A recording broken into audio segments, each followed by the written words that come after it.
नमस्कार, plus minus कार्यक्रम में आपका स्वागत है।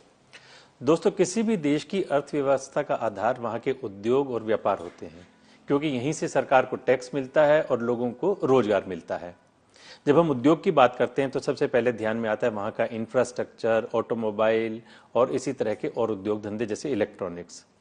इन सब उद्योगों की रीढ़ की हड्डी होती है स्टील, जो भारत में सबसे ज्यादा प्रोडक्शन होती है और वर्ल्ड में we are second largest producing country in steel. तो भी हमें इसके लिए दूसरों पर आधारित होना पड़ता है, बाहर से भी मंगाना पड़ता है। इतने महत्वपूर्ण मंत्रालय का काम संभाल रहे हैं Faggan Singh Kulaste ji as minister of state for steel. आइए आज प्लस माइनस कार्यक्रम में इनसे बातचीत करते हैं, लेकिन उससे पहले एक नजर इनके अब तक के राजनीतिक सफर पर। मध्य प्रदेश के मांडला से लगातार 6 बार लोकसभा सांसद रहे फग्गन सिंह कुलस्ते मोदी सरकार के ट्राइबल फेस हैं। केंद्र में जब भी बीजेपी सत्ता में आई है, कुलस्ते उस सत्ता का हिस्सा रहे हैं। 2014 के बाद 2019 में भी कुलस्ते को मोदी मंत्रिमंडल में जगह मिली है और उन्हें स्टील जैसे महत्वपूर्ण मंत्रालय में राज्य मंत्री की जिम्मेदारी दी गई है। फग्गन सिंह कुलस्ते 1990 में मध्य प्रदेश विधानसभा के सदस्य भी रह चुके हैं। कुलस्ते अपने लोकसभा क्षेत्र मांडला में काफी सक्रिय और लोकप्रिय हैं। इनकी लोकप्रियता और सक्रियता के कारण ही मांडला में न तो क्रिश्चियन मिशनरी सफल हो पाई और न ही यहाँ नक्सलियों को जगह मिल पाई, जबकि आदिवासी बहुत मांडला छत्तीसगढ़ और आंध्र प्रदेश की सीमा से सटे होने के कारण नक्सलियों और मिशनरियों के टारगेट पर रहा है। शांत और सरल स्वभाव के कारण ये विरोधियों के टारगेट पर भी रहे हैं। नोट फॉर वोट मामले में फंसने के बाद इन्हें जेल भी जाना पड़ा, लेकिन इनकी लोकप्रियता में कोई कमी नहीं आई। प्रधानमंत्री मोदी की गुड बुक में रहने वाले कुलस्ते राज्य मंत्री के रूप में स्टील मंत्रालय में शानदार काम कर रहे हैं। प्लस माइनस के लिए फग्गन सिंह कुलस्ते से बात की साधना ग्रुप के सीएमडी राकेश गुप्ता ने। कुलस्ते जी, आपका प्लस माइनस कार्यक्रम में बहुत बहुत स्वागत है। चलिए, धन्यवाद। आपको बहुत बहुत शुभकामनाएं। आपको एक बार फिर दोबारा मोदी सरकार में काम करने का मौका मिला। देखिए, देश की जो स्थिति है, खासतौर से हमारे इस्पात उद्योग के क्षेत्र में, ये इस देश की अर्थव्यवस्था की दृष्टि से आर्थिक विकास में बहुत बड़ा एक उद्योग है। इस्पात मंत्रालय का अपना एक महत्व है। पूरे अंतर्राष्ट्रीय स्तर पर, वर्ल्ड की इकोनॉमी पर और इसके आर्थिक दृष्टि से हम ये कह सकते हैं इस्पात मंत्रालय को कि सभी क्षेत्रों में इसका बहुत महत्वपूर्ण योगदान है। आज जो हमारा टारगेट है लगभग 17-18 का, जो हमने एक मैनिफेस्टो जारी किया था उस समय स्टील मंत्रालय ने, तो हमारा एक लक्ष्य हमने तय किया कि 2030 और 31 के बीच में इसको 30-31 तक, इन 10 साल का ये जो हमारा टारगेट है, लगभग 300 मिलियन टन हमारा इस्पात का जो क्षेत्र है, स्टील का है, उद्योग के क्षेत्र में हम इसको उत्पादन करने का हमारा टारगेट है। कुलस्ते जी, हम इसकी लंबी चर्चा बाद में करेंगे। सबसे पहले हम जानना चाहेंगे कि जो मोदी सरकार ने 100 दिन का लक्ष्य रखा था, वो क्या था और कितना आप उसमें अचीव कर पाए? देखिए, हमने इन 100 दिनों का जो हमारा टारगेट है, अभी तक स्टील सेक्टर में विशेषकर हमने सेफ्टी को बहुत गंभीरता से लिया है और हमने इस 100 डेट में इसको शामिल किया है। सेफ्टी, हमारा उत्पादन और क्वालिटी, इस पे किसी प्रकार का कंप्रोमाइज़ नहीं होगा। अभी तक सामान्य तौर से ये धारणा होती थी, परंतु इस बार हमने इसको एक टारगेट बनाया है और रायबरेली का जो हमारा एक सेंटर है उसको भी हम अभी शुरू करने वाले हैं। और इस समय जो हमारा उत्पादन है, उसको जो हमारा फर्स्ट क्वार्टर आया है उसमें लगभग 27% के आसपास हमारा ग्रोथ किया है पिछले जो स्थिति थी। और मुझे लगता है कि इस साल का जो हमारा टारगेट है, इसको हमने उत्पादन को ज़्यादा महत्व दिया है और करीब करीब हम 111 के आसपास तक ले जाएंगे। हमारा इस साल का टारगेट है। आप जिस टारगेट की बात कर रहे हैं, दूसरी तरफ इकोनॉमी स्लो डाउन की तरफ जा रही है। कॉर्पोरेट सेक्टर को लगता है कि कहीं ना कहीं रिसेशन आ रहा है और स्टील अथॉरिटी में भी लोगों को इस तरह का डर है कि कहीं छंटनी ना हो जाए, इसीलिए शायद आपको एक बार विजिट भी करना पड़ा वहां पर। नहीं, देखिए, अभी तक तो मेरे नोटिस के हिसाब से ऐसा कहीं देखने में आया नहीं। लोगों को लगता जरूर है कि चूंकि इस्पात के क्षेत्र में अप डाउन बहुत होता है और पिछले समय की जो भी स्थिति है, परंतु मैं ये कह सकता हूँ कि मॉडर्नाइजेशन के बाद हम काफ़ी आगे बढ़ रहे हैं और इससे लोगों को ये थोड़ा सा शंका है कि कहीं ऐसा ना हो जो स्थिति पुराने हमारे कुछ औद्योगिक क्षेत्रों के अंदर आई है और ख़ासतौर से इस्पात के क्षेत्र में, तो निश्चित तौर से उसके बारे में भी हम सोच रहे हैं, परंतु पिछले समय जो परिस्थितियां बनी हैं हम उसको ठीक करने का प्रयास कर रहे हैं। और मैं ये कह सकता हूं कि जो मैन पावर है उसमें किसी प्रकार की आज की स्थिति में कोई इस प्रकार का कोई निर्णय नहीं है और ना कोई कम उनके एम्प्लॉइज की जो संख्या होने वाली ऐसी स्थिति नहीं है आज की स्थिति में। और इसीलिए मैं ऐसा मानता हूं कि हमारे सामने जो कुछ भी परिस्थितियां हैं लोग अपने तरीके से कहते होंगे, परंतु जो मंत्रालय की स्थिति है वो बड़े स्पष्ट है और मैं कहना चाहता हूं इस विषय को लेकर के कहीं किसी प्रकार की इसमें कोई खास तौर से मैन पावर में कोई कटौती नहीं है आज की तारीख में। कुलस्ते जी, देश की बहुत बड़ी जनसंख्या आदिवासी क्षेत्रों में रहती है और उन्हीं को आप रिप्रेजेंट करते हैं, उनके आप एक तरह से फेस हैं। सरकार उन आदिवासी क्षेत्र के लोगों को राष्ट्र की मुख्य धारा में लाने के लिए क्या कुछ कर रही है? देखिए, ट्राइबल मंत्रालय जिस समय बना तो उससे मैं काम करते करते मैंने उसके अंदर भी देखा है इस समय कुछ नया एजुकेशन सेक्टर में बहुत ज़्यादा कुछ काम करने की स्थिति में हैं हम। और प्रधानमंत्री जी ने ये जो अभी योजना प्रारंभ किया है खास तौर से जो गरीब लोगों के लिए प्रधानमंत्री आवास योजना, ये लगभग इसमें पूरे 99% ट्राइबल कवर हो रहा है और ये 22 तक इस लक्ष्य को पूरा करना है। तो मुझे लगता है कि ट्राइबल एक तो जिनके पास मकान नहीं है वो पूरे मकान हम 22 तक पूरा बना करके देंगे।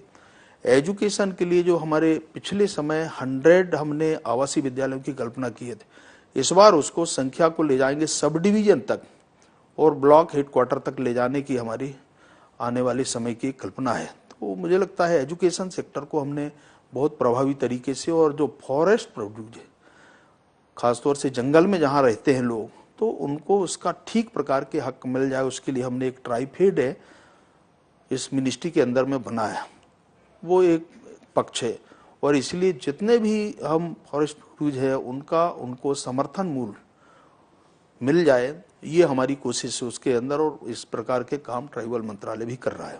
आप मध्य प्रदेश को रिप्रेजेंट करते हैं जिसका बहुत बड़ा भूभाग आदिवासी क्षेत्र से भरा हुआ है। आपने वहाँ बहुत संघर्ष भी किया और भारतीय जनता पार्टी को एक अच्छे लेवल पर लाने के लिए भी आप संघर्षशील रहे। आपकी इच्छा थी कि आपको वहाँ का अध्यक्ष बनाया जाए या वहाँ पर आप मुख्यमंत्री के फेस के रूप में वहाँ पर रिप्रेजेंट कर सकें, लेकिन आपको उसमें सफलता नहीं मिली। कैसा लगा आपको? देखिए, राजनीति में प्रयास करना, इस प्रकार के तर्क देना, वो सब मैं अनुभव ऐसा नहीं मानता। देखिए, भाग्य से ज़्यादा और हमारा जो केंद्रीय नेतृत्व होता है वो इससे ज़्यादा और कुछ नहीं हो सकता। ये एक मेरा अनुमान आया मैंने इतने वर्षों में देखने के बाद और इसलिए जो कुछ भी मैं जो अनुभव कर रहा हूँ, मैं इतने समय से काम करते करते मैं देख रहा हूँ, मुझे प्रसन्नता इस बात की है कि हर समय काम के जो अवसर मिले हैं मैं उसमें जितना अच्छा कर पाया हूँ इस क्षेत्र में वो मैं कोशिश करता हूँ और इसलिए ज़्यादा मेरी कोई मन में इस प्रकार की कोई अपेक्षा नहीं है। जो है उसको बढ़िया करो, जितने लोगों तक पहुंचा सकते हो वो कोशिश करना चाहिए और इसके बाद जो कुछ भी है जिम्मेदारी का जहां तक सवाल है, जो भी जिम्मेदारी है या हमने अभी तक किया है या भविष्य में जो भी इस प्रकार की जिम्मेदारियां मिलती हैं, तो मैं अनुभव ऐसा करता हूं कि उसमें ईमानदारी से काम करना और उसका परफॉर्मेंस आम जनता को उसका लाभ मिले, ये हमारी कोशिश रही है और इसलिए मैं ऐसा मानता हूं कि भाग्य से ज़्यादा और कुछ होता नहीं।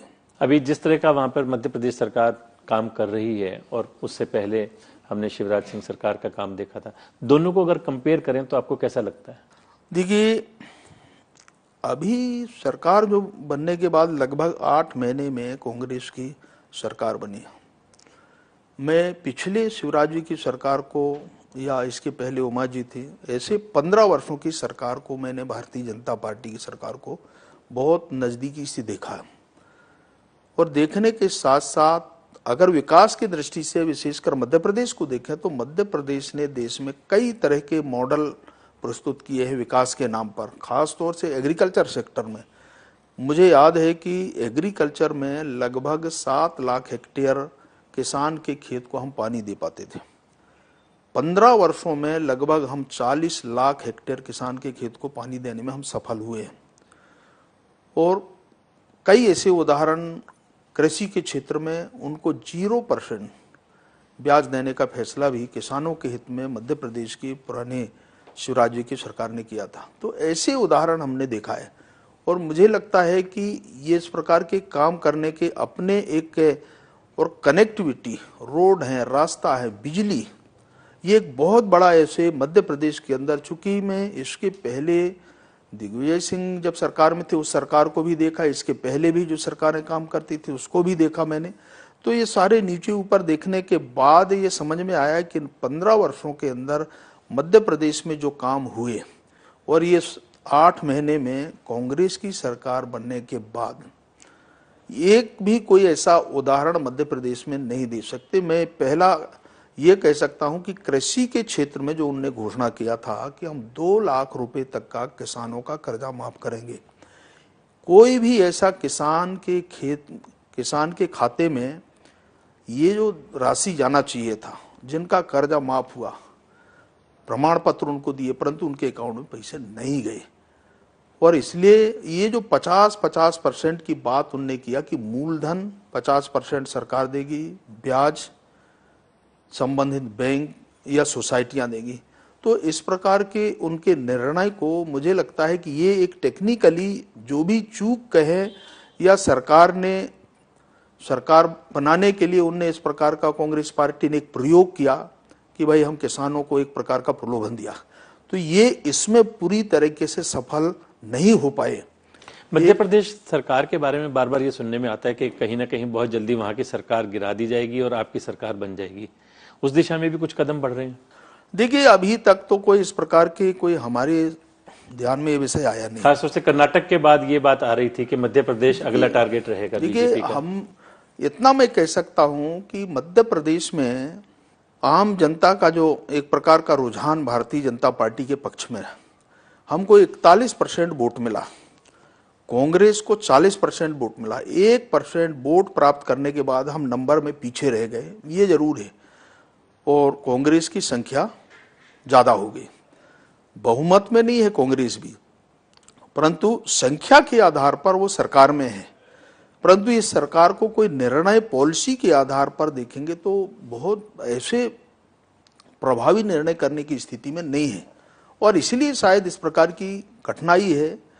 और मुझे लगता है कि आने वाले भविष्य क्या होता है, परंतु ये जो अभी लोकसभा के परिणाम आने के बाद 29 में से 28 सीट भारतीय जनता पार्टी मध्य प्रदेश में जीती है। इसका हम ये अर्थ भी निकाल सकते हैं कि वहां, क्योंकि बहुत ज्यादा अंतर नहीं था राज्य विधानसभा के और सेंटर के इलेक्शन में, इसका हम ये अर्थ निकाल सकते हैं कि लोगों ने राज्य की सरकार को नकार दिया और केंद्र की सरकार को स्वीकार किया। देखिए, आप को ये ध्यान में होगा और देश के लोग इस बात को जानते हैं कि मोदी जी 14 में जो संख्या थी और 19 के लोकसभा चुनाव में ये संख्या बढ़ गई।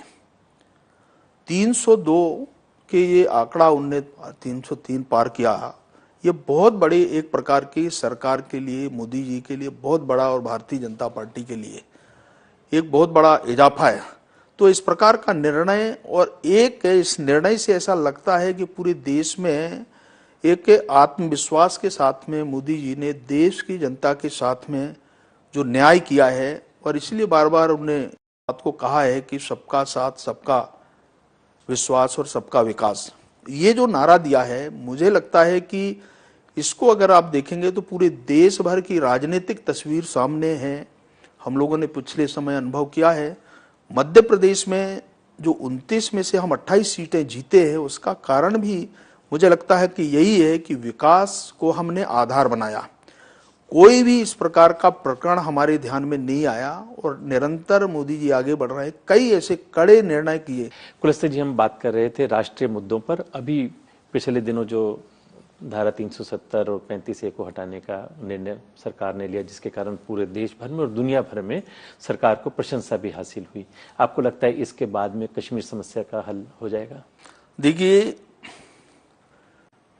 ये मुझे लगता है कि जिस समय सारा देश है और जितने भी हमारी रियासतें सबका विलय हो गया आज़ादी के बाद, जम्मू कश्मीर एक अपवाद स्वरूप इसका विलय नहीं हो पाया और बाकी इस प्रकार की स्थिति, और इसलिए शायद मुझे लगता है कि उस समय जब जम्मू कश्मीर का विषय आया तो श्यामा प्रसाद जी ने जिसे नारा उनने दिया कि एक देश, जब देश आज़ाद हो गया तो पूरा संपूर्ण भारत जम्मू कश्मीर सहित एक होना चाहिए। उन्होंने कहा एक देश में एक निशान, एक प्रधान, एक विधान। एक निशान, एक प्रधान, ये नहीं चलेगा, ऐसा उनने उस समय कहा था और उसको लेकर के उनने रिजाइन दिया। और मुझे लगता है वहां से ये सिलसिला चला और वो क्रम चलता रहा 370 का। कोई भी हिंदुस्तान का आम नागरिक के जम्मू कश्मीर के अंदर वहां ठीक से रह नहीं सकता, मकान नहीं बना सकता, कोई धंधे नहीं कर सकता। इस प्रकार की स्थिति जम्मू कश्मीर के अंदर ये थी। जम्मू कश्मीर की जो स्थिति है, इसके कारण इस प्रकार का ये जो निर्णय 370 समाप्ति का, मुझे लगता है कि अब बहाली की स्थिति में आ गया है। सामान्य परिस्थितियां वहां पर बन रही हैं और मुझे लगता है ओवरऑल देश के पॉलिटिशियन के बारे में, राजनीतिक पार्टियों के बारे में भी सोचें तो अधिकांश लोगों की ये जो मान्यता थी 370 समाप्ति का, ये बहुत बड़ा निर्णय सरकार ने, मोदी जी ने किया है, हमारे अमित शाह जी ने। तो मुझे लगता है कि ये देश के इतिहास में इस प्रकार का निर्णय करना एक बहुत हिम्मत का काम हुआ है नरेंद्र मोदी जी के लिए। इसके कारण से पूरे देश भर में एक राष्ट्रवाद की लहर भी आई और मोदी जी को और अमित शाह को लोगों ने राष्ट्रवादी पुरुष, युग पुरुष के रूप में भी देखना शुरू किया। अब इसके बाद में हमारे गृह मंत्री जी कह रहे हैं कि हम पीओके हमारा अगला लक्ष्य रहेगा। आपको लगता है कि कहीं ना कहीं हम उस दिशा में भी आगे बढ़ेंगे? देखिए, जो हिस्सा हमारा है, जो अधिकृत पाक की जो हम बात कर रहे हैं, वो निश्चित तौर से हमारा हिस्सा है, वो है, इसमें कहीं किसी प्रकार का कोई समझौता नहीं। जैसे पाकिस्तान के तरफ से जिस प्रकार की बातचीत आती है, मुझे लगता है कि इस विषय में कोई किसी प्रकार का कोई समझौता नहीं होगा, ऐसा मैं मानता हूं। और इसलिए देश के हित में जो भी अच्छा निर्णय करना पड़े सरकार करेगी। हमारे पास सारे संसाधन हैं, सरकार की क्षमता है, तो इसलिए मुझे कोई विवाद का विषय नहीं समझ में आता। भले पाकिस्तान क्या मानता है इस विषय को लेकर के, उनका अपना दृष्टिकोण हो सकता है, परंतु भारत के बारे में हमारा स्पष्ट मत है कि हमारा जो अधिकृत हिस्सा है वो रहेगा, उसमें कहीं किसी प्रकार की उसमें कोई कंप्रोमाइज नहीं होगा। जो भारतीय जनता पार्टी के 3 मुख्य मुद्दे रहते थे, उसमें से जो एक 370 हटाने वाला था वो आपने हासिल कर लिया। इसके बाद में जो दूसरा मुद्दा विशेष रूप से रहा, समान नागरिक संहिता का, कॉमन सिविल कोड का, और उसमें 3 तलाक वाला विधेयक ला करके आपने काफी हद तक तो वो लक्ष्य हासिल भी कर लिया है। आपको लगता है धीरे धीरे हम कहीं ना कहीं कॉमन सिविल कोड को लागू करने की तरफ भी बढ़ेंगे? देखिए, निश्चित तौर से समय आएगा, परिस्थितियां बनेगी, तो इस पे निर्भर करता है। परंतु मुझे लगता है कि जो कुछ भी अभी जो निर्णय हुए हैं, मुझे लगता है कि देश की जनता की आवाज है एक प्रकार की। अभी जो 3 तलाक का भी जो फैसला हुआ है, इसमें लाखों महिलाओं को राहत मिली है इससे, चाहे वो विशेषकर मुस्लिम वर्ग के जो माता बहनें हैं। मुझे लगता है ये निर्णय भी अपने आप में बहुत बड़ा निर्णय है और इसलिए इस प्रकार के निर्णयों के बारे में सरकार गंभीरता से विचार करती है और देश के हित में जो भी निर्णय करना पड़े तो मुझे लगता है कि सरकार को करना चाहिए। तो मुझे लगता है कि सरकार धीरे धीरे आगे बढ़ रही है और इस दिशा में सरकार जो उपयुक्त समय आएगा, सही परिप्रेक्ष्य में देश के हित में जो अच्छा हो सकता है, क्योंकि बहुत सारे ऐसे जो कानून हैं उनको अभी संशोधन भी किए हैं और जिनको समाप्त भी करना है तो उनको समाप्त भी किया गया है। बहुत बड़ी संख्या में हमारे जो फीलिंग प्रकार के जो कानून थे उनको समाप्त किया गया है। इसलिए सरकार की इच्छा है, सरकार आगे इस दिशा में सोच रही, तो मुझे लगता है कि ये भी एक बहुत बड़ा मुद्दा है जिसके बारे में निश्चित तौर से आने वाले समय में सरकार सोचेगी। इसके बारे में समय आएगा तो उपयुक्त समय में इसके बारे में भी विचार किया जाएगा। कुलस्ते जी, देश में आरक्षण को लागू हुए 70-72 वर्ष हो गए। 2-3 पीढ़ियां उसका लाभ लेते हुए निकल भी गई हैं। आपको नहीं लगता कि आरक्षण पर एक बार फिर दोबारा से पुनर्विचार करने की आवश्यकता है? देखिए, आरक्षण बहुत तरह के हैं और इसलिए मुझे लगता है कि देखिए अब आरक्षण का मुद्दा एक प्रकार के समाप्त जैसा हो गया है। जो ट्राइबल के लिए आरक्षण है, हमारे अनुसूचित जाति के लोगों के लिए है, बैकवर्ड के लिए है और जो गरीब सामान्य निर्धन है उनके लिए आरक्षण है। तो आरक्षण तो अब सभी तरह के आम जो नागरिक हैं उनके लिए व्यवस्था हो गई, परंतु ये जो व्यवस्था थी एसटी और एससी के लिए, ये संविधान में ही इस प्रकार की व्यवस्था उस समय किया गया था कि एक आर्थिक स्थिति, ये जो आधार बनाया गया था गरीबी और लोगों में एक प्रकार के जो असमंजसता की जो स्थिति थी, जंगल में रहना, पहाड़ में रहना, तो इस प्रकार की स्थिति थी और एकदम समाज से कटे हुए लोग थे, इसलिए इनको ये सहायता उस समय आरक्षण के रूप में दिया गया था। और मुझे लगता है कि ये इसके अंदर संविधान में यही व्यवस्था है और इसलिए पार्टी की भी इच्छा है, पार्टी भी इसके बारे में कभी इस प्रकार का बहुत सारे विषय आए हैं, परंतु खासतौर से एसटी एससी के बारे में मुझे लगता है कि संविधान के अंदर जो व्यवस्था किया गया है आज की स्थिति में कोई इस प्रकार के विचार करने की स्थिति में नहीं है और इसलिए अलग अलग प्लेटफार्मों में कई तरह के आरक्षणों की बात होती है। किसी स्टेट के अंदर के वहाँ की परसेंटेज के विषय को लेकर के, कुछ जातियों को लेकर, कुछ समाजों को लेकर के इस प्रकार के विषय आते हैं, तो ये कुल मिलाकर के आरक्षण का मुद्दा हावी हो जाता है। परंतु जो मुझे अभी तक ध्यान में आया कि संविधान में जो व्यवस्था विशेषकर 2 वर्गों के लिए जो किया गया है उसके बारे में कभी इस प्रकार की स्थिति नहीं बनी है और इसलिए ये मुझे लगता है कि ये यथावत स्थिति, क्योंकि अभी भी इनकी स्थिति के बारे में, आर्थिक हालात के बारे में अभी कोई स्थिति नहीं है और इसलिए मुझे लगता है इसके बारे में कोई आज कोई फैसला करना या भविष्य में इसके बारे में क्या परिस्थिति बनेगी, परंतु आज तक कोई हमारी पार्टी के अंदर इस प्रकार का कोई न तो संकेत है न कोई इस प्रकार का निर्णय किया है, इसलिए ये अभी तक कंटिन्यू है और भविष्य में भी रहेंगे, इस प्रकार की स्थिति है। कुलस्ते जी, कार्यक्रम के अंत में आपसे स्टील उद्योग के बारे में जानना चाहेंगे। स्टील की बहुत बड़ी बड़ी कंपनियां एनसीएलटी में चली गई, एनपी हो गई और स्टील उद्योग एक तरह से बहुत बड़े संघर्ष के दौर से गुजर रहा है।